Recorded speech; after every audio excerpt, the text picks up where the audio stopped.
लोकतंत्र में मैं तो इस बात के लिए धन्यवाद देना चाहूंगा आप सबको भी कि मैं जब आया था तो मुझे लगा था कि मैं जहां जा रहा हूं वहां ऐसा माना जाता कि समाज का एक ही परिवार ठेकेदार है। मुझे इस बात की प्रसन्नता है समाज किसी का ठेकेदार वाले को व्यवस्था से अपने आप को बाहर लाता है, जिसकी अपनी स्वयं की पहचान है और ये होना भी चाहिए। मुझे इस बात का गर्व है कि आपके यहां से निकला हुआ एक किसान परिवार का बेटा जिसने अभाव और कठिनाइयों से बढ़ा, लेकिन अभाव और कठिनाइयों के बावजूद भी मुझे इस बात की प्रसन्नता है। मैं कोई दल विशेष का भी प्रचार करने की बात नहीं कर रहा हूं, लेकिन इस बात के लिए तो धन्यवाद दूंगा कि मेरे पिताजी कोई मुख्यमंत्री नहीं थे, मेरे पिताजी कोई राजनीति में नहीं थे, मेरे परिवार वाले इन व्यवस्थाओं को जानते भी नहीं है, लेकिन उसके बावजूद भी मेरे अपनी पार्टी के लोगों ने मुझे उज्जैन विकास प्राधिकरण का अध्यक्ष बनाकर 8 साल वो दर्जा दिया राज्य मंत्री का 2003 से 2010 तक। मुझे इस बात की प्रसन्नता है उतने पे नहीं रुकी, पार्टी ने फिर एक और बार मौका दिया। 2010 से 2014 तक मध्य प्रदेश पर्यटन विकास निगम का अध्यक्ष कैबिनेट का दर्जा देकर के मौका दिया। और मुझे इस बात का गर्व है मेरी पार्टी तो इतना अच्छा सोचती है। आप तो भाग्यशाली हो, इतनी बड़ी आबादी इतनी संख्या में रहते हो। मेरी विधानसभा में तो अपने स्वजन 500 भी नहीं है 2,80,000 वोट में से, लेकिन सारा समाज साथ रहता है। मोदी जी खाली कहते ही नहीं है सबका साथ, खाली बोलते नहीं है, तो वो एक गारंटी भी देते हैं कि मोदी की गारंटी है समाज में केवल 4 ही जातियां रहेगी। और हमने सबने देखा कि जहां 500 आबादी नहीं है वहां से मुझे एक बार नहीं 3-3 बार टिकट दे करके अपने समाज का गौरव बढ़ाया। मुझे इस बात की प्रसन्नता है। और एक इतनी बड़ी बात, अभी मुख्यमंत्री की तो बाद में बात कहूंगा, आमतौर पर जब अपने में से कोई मंत्री बनेगा तो मंत्री को क्या देंगे? खेलकूद मंत्री,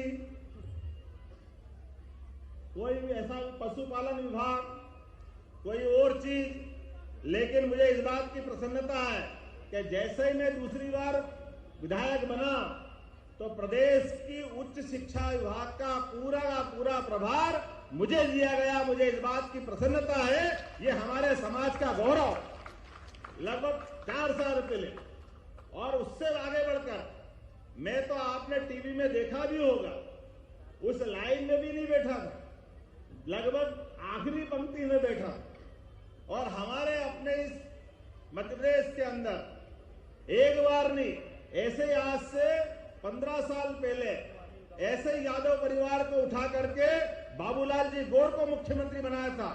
और ऐसे कैसे इस बार मुझे सीधे सहज बोला, पहली बार तो मैंने भरोसा ही नहीं किया, क्योंकि मैंने अपने मुख्यमंत्री कोई बनता तो बहुत पैसे वाला होना चाहिए, बहुत सारे विधायक का समर्थन होना चाहिए, बहुत सारे प्रकार के परिवार का बैकग्राउंड होना चाहिए।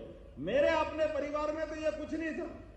मेरे अपने परिवार से कोई दूसरा विधायक नहीं, मेरे परिवार से कोई सांसद नहीं, मेरे परिवार से कोई मंत्री नहीं, मेरे परिवार के इस पहले राजनीतिक क्षेत्र में इस प्रकार की कोई व्यवस्था नहीं, लेकिन उठा करके सीधा मुख्यमंत्री का जवाबदारी दी है। मैं इस बात का धन्यवाद देना चाहूंगा।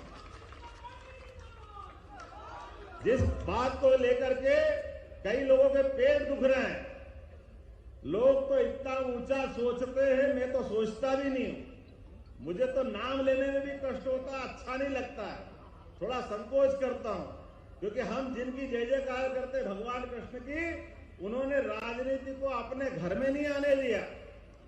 लेकिन लोगों को समझ में नहीं आता, मेरे आने के पहले एक सभा करके जान करते इस सभा को बिगाड़ने का प्रयास कोई करता है, अपने लोगों को सावधान करने का प्रयास करता है।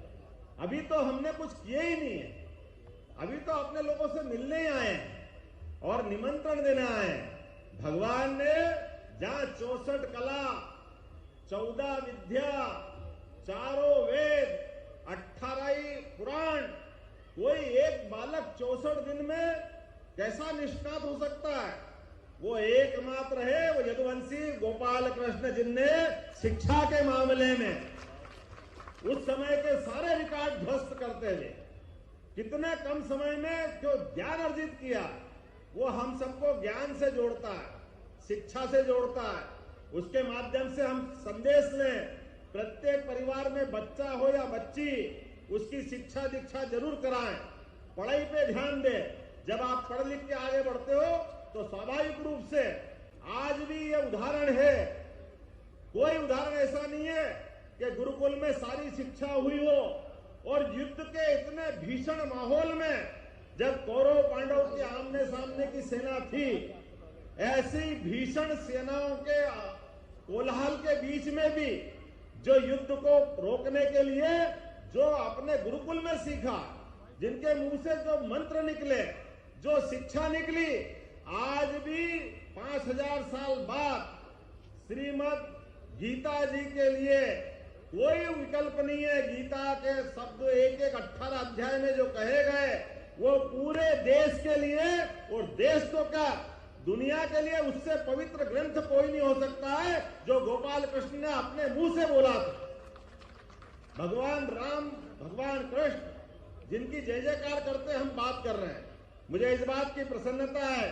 आपको तो निमंत्रण दे रहा हूं मैं, आपने सारे स्वजाति बंधु, हमारा अपना देश, ये कई जन्मों के पुण्य के बाद हमारा मौका मिला है कि हाँ, हम हिंदुस्तान के निवासी हैं, और इस निवासी होने के नाते से आज ये समय आया है कि कोई गरीब परिवार का, कोई यादव परिवार का मुख्यमंत्री बनता है, कोई एक छोटी जाति का देश में प्रधानमंत्री बनता है। किसी प्रकार का व्यक्ति जिसमें योग्यता है उसको मौका मिलता है। आज मध्य प्रदेश में मौका मिला है, ये दूसरी पार्टी को सबक है। अब परिवार से बाहर देखो, कोई भी बन सकता है, किसी के लिए अवसर की कमी नहीं है। अब इस बात को देखने की जरूरत, हमारा मन खोलो, एक परिवार से बाहर आओ, एक परिवार के अंदर दरवाजा बंद करके अगर आप अपने परिवार को बढ़ाओगे तो ये समाज उसको स्वीकार नहीं करेगा।